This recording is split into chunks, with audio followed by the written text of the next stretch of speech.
बिस्मिल्लाहिर्रहमानिर्रहीम अस्सलाम वालेकुम। आप पाकिस्तान डेली न्यूज़ देख रहे हो। मेरा नाम है अब्दुल रहमान नाज़िर। आज 24 अप्रैल है। मौलाना रूमी का एक कॉल है कि मैंने सारी ज़िंदगी दो शख्स जो हैं ढूंढे हैं लेकिन मुझे नहीं मिले। एक वो शख्स जिसने अल्लाह की राह में जो है दिया हो और वो मुफलिसी का शिकार हो गया हो, और दूसरा वो शख्स जिसने जुल्म किया हो और वो अल्लाह की पकड़ से बच गया हो। अब अगर आप पाकिस्तान की सूरत हाल को देखें तो पिछले 2 साल में जो पाकिस्तान में हुआ, या पिछले 75 साल से जो पाकिस्तानी अवाम के साथ हो रहा है, जिस तरह हमारी अदालतों में इंसाफ बिकता है और जिस तरह अब हमारा अदालती निज़ाम बुरी तरह बरहना हो चुका है, क्या सूरत हाल बनी हुई है कि जजेस जो हैं वो इंसाफ मांगते फिर रहे हैं। इस्लामाबाद हाई कोर्ट के 6 जजेस का खत जो है आप लोगों को पता है कि वो कह रहे हैं कि जी हमें इंसाफ चाहिए, हमें बताएं कि हम क्या करें, हमें इंसाफ नहीं करने दिया जा रहा है, हमें प्रेशराइज किया जा रहा है, हमारे घर वालों को उठाया जा रहा है, उनको मारा जा रहा है, उनको तशद्दुद किया जा रहा है। तो ये इस्लामाबाद हाई कोर्ट के सीनियर तरीन 6 जजेस हैं जी, जो कि पूरे निज़ाम को हॉन्ट कर रहे हैं। और अब देखना ये कि हमारा अदलिया का निज़ाम कहाँ क्या करता है और कहाँ खड़ा होता है। आने वाले दिनों में बहुत सारी चीज़ें आप लोगों के सामने आ जाएंगी, लेकिन जिस तरह निज़ाम पिछले 2 साल में भरना हुआ है, शायद पाकिस्तान की तारीख में कभी नहीं हुआ। क्योंकि पहले तो सोशल मीडिया होता ही नहीं था, अखबारात होते थे चंद, और रात को जो है 8 से 9 का खबरनामा चलता होता था। आज से 10-12 साल अगर आप पहले चले जाएं, या आज से कम से कम 8-9 साल पहले भी देख लें, तो लोग इतना मीडिया को नहीं देखते थे जितना अब सोशल मीडिया के आने के बाद आवाम को जो है शऊर आ चुका है। तो अब ये शऊर का वो जिन है जो दोबारा बोतल में नहीं बंद हो सकता, जिसको पिछले 2 साल में भरपूर तरीके से कोशिश की गई है बोतल में बंद करने की। अब जी 6 जजेस के खत का मामला, वो तो 29 अप्रैल को जो है उसके ऊपर समाअत होनी है लार्जर बेंच की। दूसरा, मिलिट्री कोर्ट्स के हवाले से मामला जो है वो सुप्रीम कोर्ट में आज बेंच जो है उसको तोड़ दिया गया, यानी कि दोबारा से दरख्वास्त भेज दी गई है एग्जीक्यूटिव कमेटी को कि जी इसके ऊपर जो है लार्जर बेंच की तश्कील दी जाए, या देख लें आप जैसा बेहतर समझते हैं। दूसरी तरफ जी खौफ का बुत टूटता जा रहा है और अवाम दोबारा से एहतजाज करना शुरू हो गई है। आज इमरान खान साहब के घर के बाहर बनी गाला में अचानक से जो है लोग इकट्ठा होने शुरू हो गए।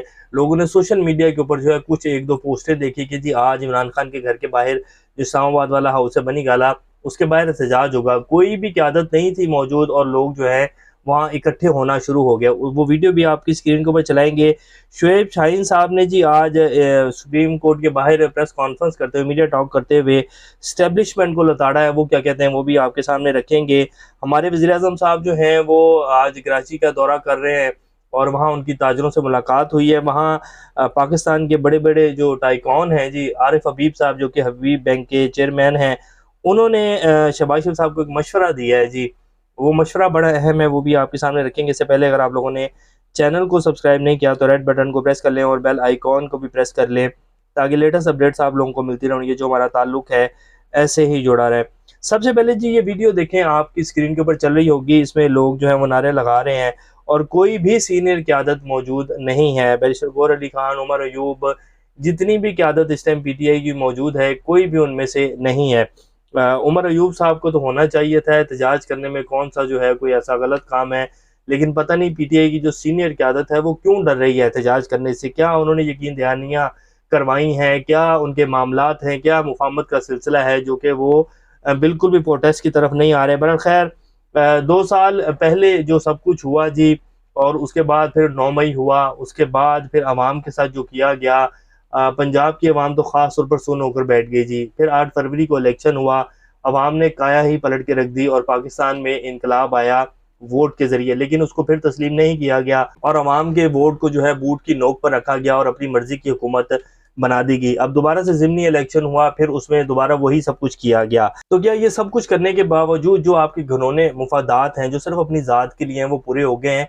तो ये सिर्फ आपको लग रहा है कि ये पूरे हो रहे हैं और ये पूरे हो जाएंगे, ऐसा कुछ नहीं होने वाला। जनरल बाजवा साहब को अगर आप लोग देख लें तो वो इस टाइम कुरान रखकर जो है जेब में फिर रहे हैं और झूठी कस्में खाते फिर रहे हैं।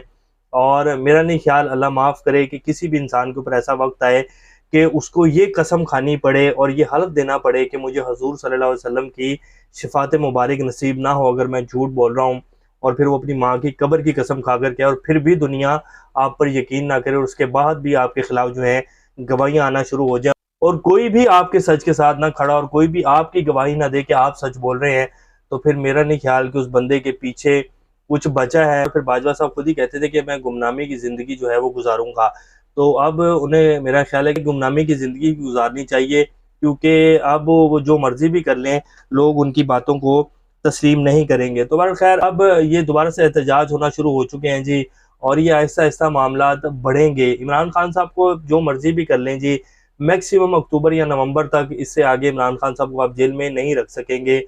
इनके जो केसेस हैं इमरान खान साहब के, वो ऑलरेडी बोगस हो चुके हैं। कोई शवाहिद नहीं है, कुछ भी नहीं है अदालतों में। ये मैं बहुत ज़्यादा टाइम बता रहा हूँ, अदालतों में मामला अगर ज़्यादा भी खींचे गए, क्योंकि पाकिस्तान की अदालतें मैनेज हो चुकी हैं और आप सब लोग बेहतर जानते हैं, क्योंकि अदालतों के जजेस ही जो हैं वो इंसाफ मांगते फिर रहे हैं, तो फिर अदालतें क्या इंसाफ देंगी। बहरहाल जितना भी खींचेंगे ये मामला, 3-4 माह से ज़्यादा ऊपर नहीं जाएंगे, इमरान खान साहब बाहर आएंगे। और फिर जब इमरान खान साहब बाहर आएंगे तो क्या ये हुकूमत चल पाएगी? इमरान खान की एक कॉल के ऊपर पूरा पाकिस्तान जो है वो ब्लॉक हो जाएगा, तो ये हुकूमत नहीं चल सकेगी। शोएब शाहीन साहब ने बात करते हुए क्या अफसोस है कि एस्टेब्लिशमेंट जिसका काम सरहदों की हिफाजत करना होता है, वो सियासत में इतना गिर चुकी है कि इसे करप्ट टोले का बदतरीन साथी तस्वुर किया जा रहा है। हमारी फौज का काम था मुल्क की हिफाजत करना, पर आज इंडियन एजेंट्स आते हैं और हमारे लोगों को मार कर चले जाते हैं। तो ये जी शोएब शाहीन साहब भड़के हैं और बिल्कुल ठीक बात की है उन्होंने कि जी ये कैसे हो सकता है कि आप लोग जो है सिर्फ दामों की हद तक बातें करें और उसके बाद जो है आप कहेंगे जी हमारा कोई ताल्लुक नहीं है, अवाम अंधी नहीं है, अवाम को सब पता चल रहा है जी, और अब ऐसे नहीं छुपा जा सकेगा। कबूतर की तरह आंखें बंद करके कहेंगे जी मैं जो हूँ छुप गया हूँ, तो ऐसे नहीं होगा। अब जी हमारे जो वज़ीर-ए-आज़म साहब हैं, आज वो पहुँचे हुए थे कराची और उनकी वहाँ ताजिरों से मुलाकात हुई है, और कराची के ताजिरों ने वज़ीर-ए-आज़म शहबाज शरीफ साहब को तहरीक इंसाफ से बातचीत का मशवरा दे दिया है। और अगर वज़ीर-ए-आज़म बातचीत के लिए राज़ी हो भी जाएँ, तो क्या बानी तहरीक इंसाफ जो है वो इनसे बात करेंगे? इमरान खान साहब तो बिल्कुल साफ-साफ कह चुके हैं कि जी हमारा मैंडेट इन्होंने चोरी किया है, तो इनसे हम कैसे बात करेंगे? ये तो कभी भी नहीं कहेंगे कि जी हमें हुकूमत से उतार दो, साइड पर हो जाएँगे हम, हमारे केसेस खुल जाएँगे, एनआरओ वापस हो जाएगा, जो तरमीमें हमने की हैं वो वापस हो जाएँगी, तो ये तो कभी भी नहीं कहेंगे। तो फिर इनसे बात करने का तो तुक बनता ही नहीं है। और बात भी बिल्कुल ठीक करें इमरान खान साहब के, जो लोग हमारा मैंडेट चोरी करके बैठे हुए हैं, एक चोर बंदे से मुज़ाकरात करने, ये कहाँ का असूल है? ये नहीं हो सकता और ये होगा भी नहीं। तो बात ये है कि अब शहबाज शरीफ साहब तो चाहते हैं कि जी इमरान खान हमारे साथ बात कर ले, और कुछ और लोग भी चाहते हैं, एस्टेब्लिशमेंट भी चाहते हैं कि इमरान खान हमसे बात करे, लेकिन इमरान खान बात नहीं करेगा। वो कहते हैं कि इमरान खान साहब डील ले लें। और फिर हामिद खान साहब जो बड़े सीनियर वकील भी हैं और पीटीआई का हिस्सा भी हैं, उन्होंने आज एक नया बयान दाग दिया जी। कल रात एक प्रोग्राम में उन्होंने कह दिया कि जी इमरान खान साहब सिर्फ एक ही सूरत में बाहर आएंगे, अगर वो डील ले लेते हैं।